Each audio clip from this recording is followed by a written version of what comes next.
Welcome to the channel for the first time viewers. Welcome back for the existing subscribers.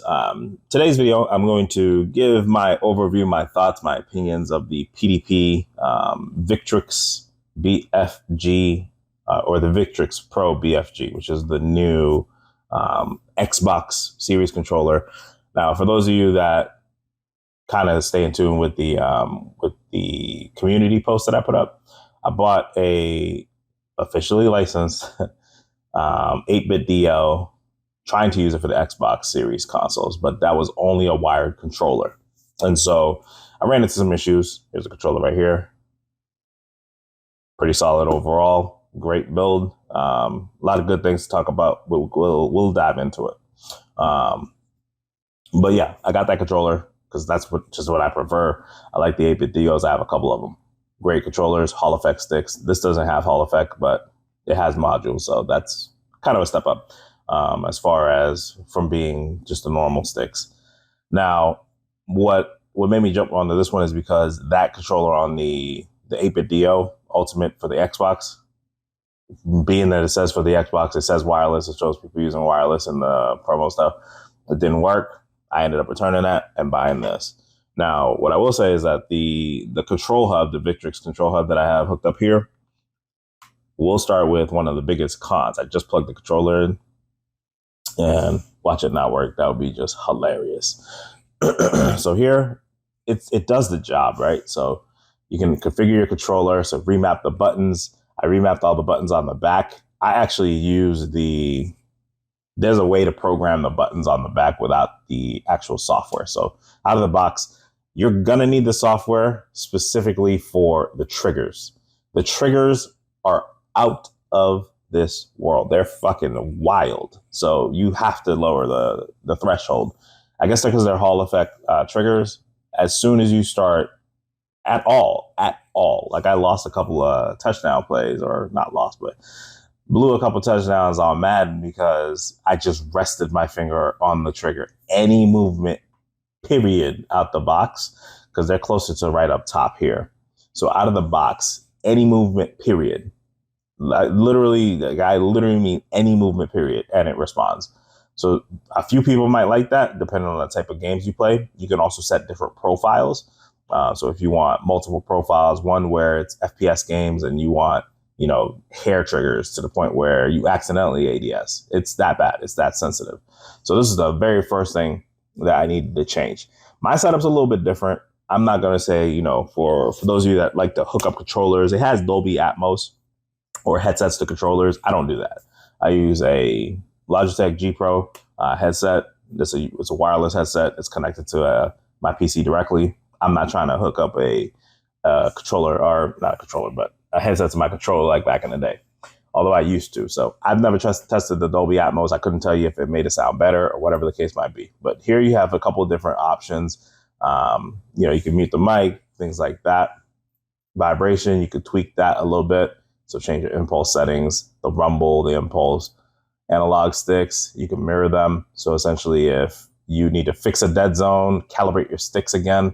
And I'll use this picture here. Like you have a screw right there where you see my mouse. So a screw right here and a screw right here. And then this kind of comes off. So I'll show you on the actual controller. Now it's connected.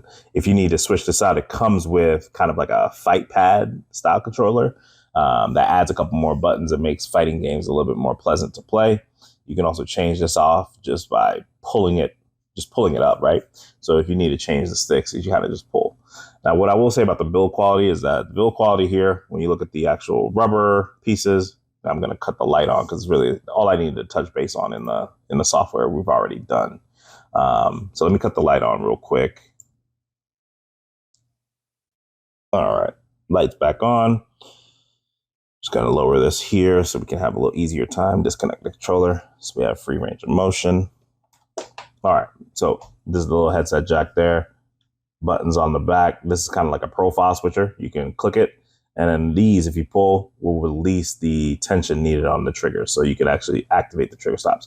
Now, what I meant about being too sensitive is literally like I'm playing a game, and this right here, any kind of movement, like if I just leave my finger here and I go to hit stick and I move a little bit, he'll actually strafe.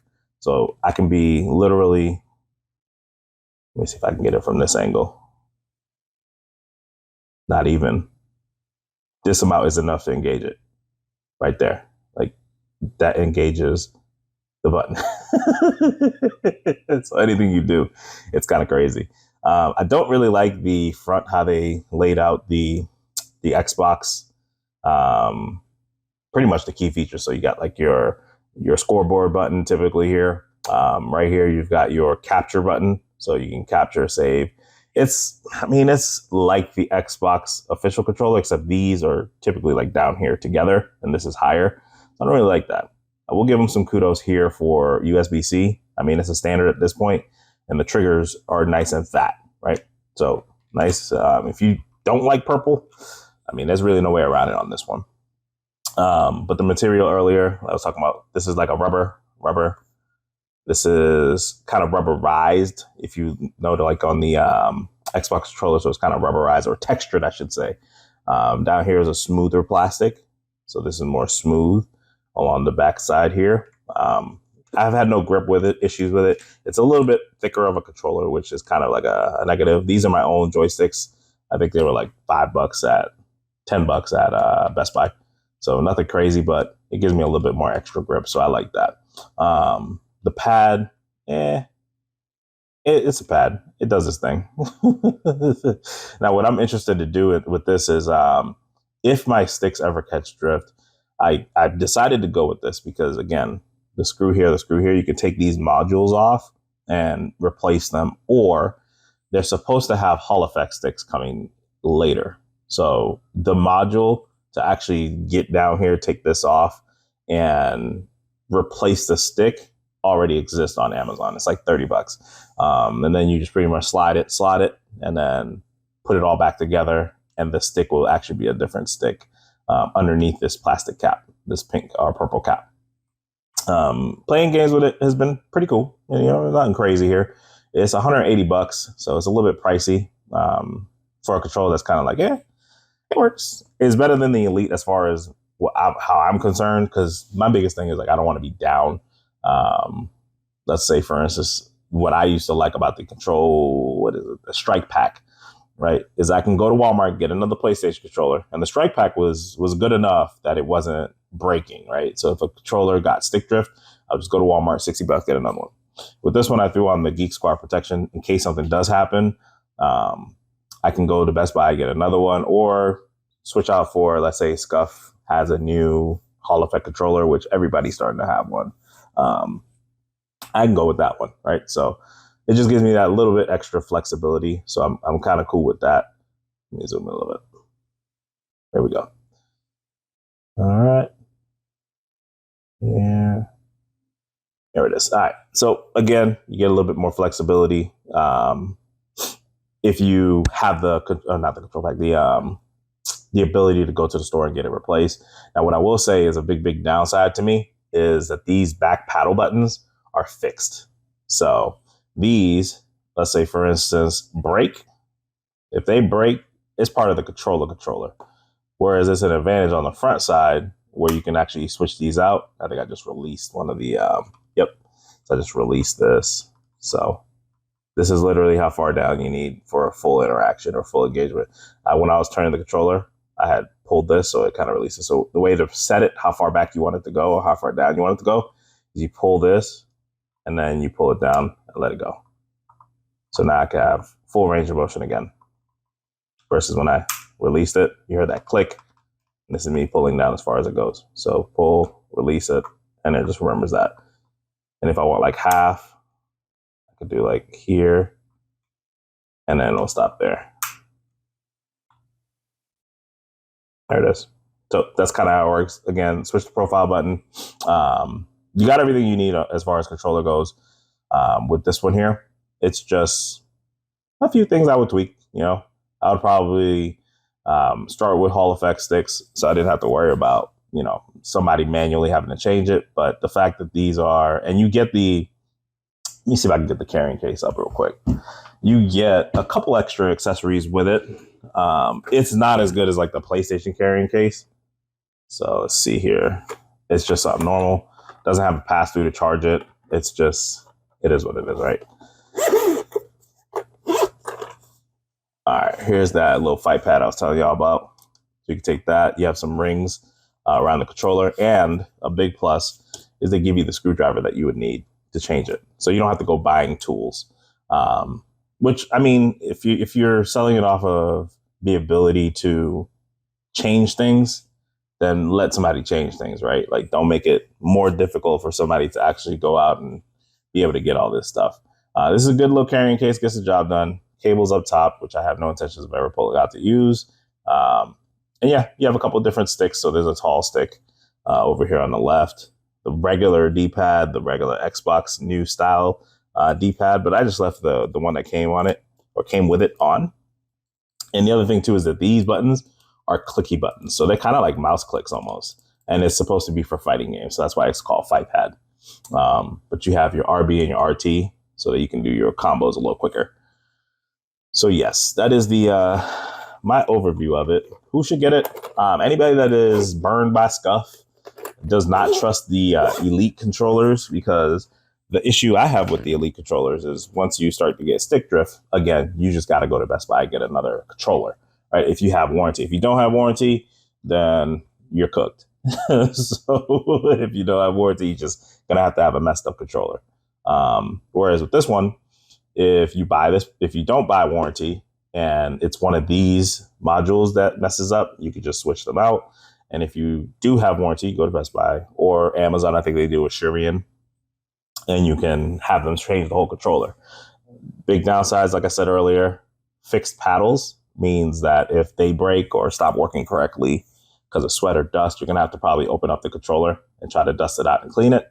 And the last positive is going to be that the software is functional. So it's a decent set of software, which we covered at the beginning of the video. Nothing too crazy is happening. It's not hard to use. As soon as you plug up your controller, it pretty much is ready to rock and roll. It is also available on Xbox. So you can download this Victrix software directly on Xbox. There's two different ones. There's like an old one that doesn't work, and then the Victrix one. So it looks kind of with this new logo. It's almost like they refreshed it. And for their old controllers, they have one, and for new controllers, they have another. But yeah, it's a decent controller. Again, I would recommend it for anybody that's been burnt by the bigger companies that we're more familiar with, like Scuff and the official Elite controller. But yeah, that's and it's wireless, right? So the dongle plugs into the back of my Xbox, which is over yonder way. So it's behind it. I thought I would have to plug it in the front because in the past, dongles just didn't reach correctly. So it's, I don't know, it's decent. I haven't used it on PC. What I use on PC is actually the 8-bit DO. So this is my campaign and regular game controller. And the new one is really, really dope. Like it's the face buttons and instead of mushy, they were more clicky, kind of like the fight pad on that one, but it just wasn't wireless. And I'm not doing wired controllers. Like, you out of your mind. If it was like $15, $20 maybe, but not at that controller $80 or this one $180. Like, it's got to have to be wireless. So you're limited when you go to get the actual official Xbox controllers. Right before I cut out here, this is the side by side with the two. So a little bit fatter, and you still got this texture, but this feels like textured plastic, where this kind of feels like a rubbery texture. It's still plastic, but it just feels a little bit different. This is a really old control freak, but yeah. Overall, it's a win, but it's not for everybody, you know. Battery life is decent. It hasn't died on me to where I'm playing a game and next thing you know, it's like, oh, got to charge. But actually, the downside, let me talk about the battery real quick. And I'll put this in the comments because it's so far in the video for anybody that clicked out. The battery will always show charging. So it's always going to show charging when you're using it, because the adapter is in the back of the Xbox or the front of the Xbox, wherever you end up putting it. It's always going to show that. So just keep that in mind. It's not a big deal. It's just you got to pay attention to your battery yourself. All right. Hopefully this helps. Y'all be easy.